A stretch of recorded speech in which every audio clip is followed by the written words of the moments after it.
레위기 전체의 주제의 말씀이 바로 2절에 있습니다. 하나님이 거룩하시기 때문에 너희들은 모두 다 거룩해야 된다. 나의 백성이기 때문에 너희는 거룩해야 된다. 뿐만 아니라 오늘 19장의 주제이기도 한 거예요. 특별히 오늘 본문 말씀 우리가 읽다 보면 나는 너희의 하나님 여호와다, 이런 말들이 계속해서 14번씩이나 나오고 있다는 거예요. 단순한 거룩이 아니라 나의 하나님이 여호와시기 때문에, 즉 여호와께서 나의 하나님이시고 나의 아버지고 우리가 하나님의 백성이기 때문에 이 거룩함으로 나아가야 된다라고 하는 것을 우리가 깊이 알아야 된다는 거예요. 거룩이라는 게 무엇입니까?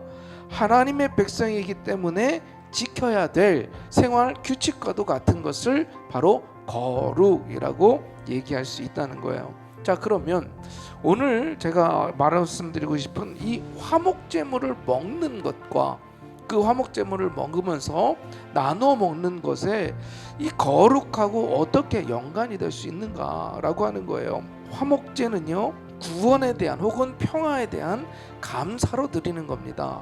즉 일종의 어떤 잔치라고 볼 수가 있어요. 왜냐하면 이 화목제는 제사를 드리는 자신과 제사장에 드리는 것이 아니라 화목제의 제물은 다 같이 나눠 먹었어야 된다라는 거죠. 그걸 나눠 먹지 못하고 남겼다가 다시 먹었을 때 하나님이 기쁘게 받으시지 않는다라고 하는 거예요. 하나님의 명령이 그건 반드시 이웃과 나눠야 되고, 그것을 나누지 못하고 남겼을 땐 불태워야 된다라고 분명히 말씀했음에도 불구하고 그것을 지키지 않고 내 욕심을 따라서 생활한다? 그러면 다른 건 볼 것도 없다라는 거죠. 하나님과의 관계뿐만 아니라 이웃과의 관계에서도 하나님이 말씀하신 모든 것들을 지킬 수 있는 마음이 아니라는 거예요. 오늘 우리는 깊이 한번 생각해 봐야 됩니다.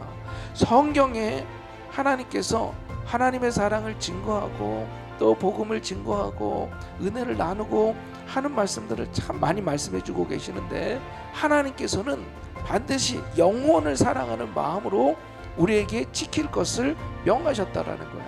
그런데 내 안에 욕심으로 가득해 있으면 그것이 가능하겠습니까? 우리가 그렇다고 구제하여도 하나님께서 필요하면 주시는 줄로 믿습니다. 하나님은 하나님과 돈을 겸하여 섬길 수 없다라고 말씀하고 있는 거예요. 내 욕심이 강하면 강할수록 우리는 하나님보다 돈에 집착하겠죠.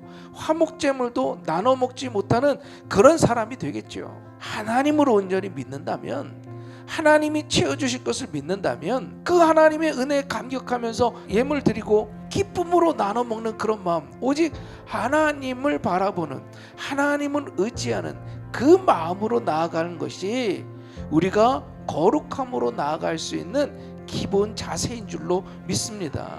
우리에게 거룩함으로 나아가라고 하신 것, 사랑의 나눔을 실천하라고 하는 것, 이것이 바로 하나님의 영원 사랑의 마음인 줄로 믿습니다. 온전한 하나님의 사랑을 이루는 사람은 온전히 이웃 사랑도 이루어야 된다라고 하는 것을 우리에게 말씀해 주고 있는 줄로 믿습니다. 우리는 땅의 창고가 아닌 하늘의 창고에 쌓는 인생이 되어야 할 줄로 믿습니다. 이 어려운 때에 나눔을 베풀고 사랑을 베풀며 사는 저 여러분이 될 수 있기를 주님의 이름으로 축원합니다.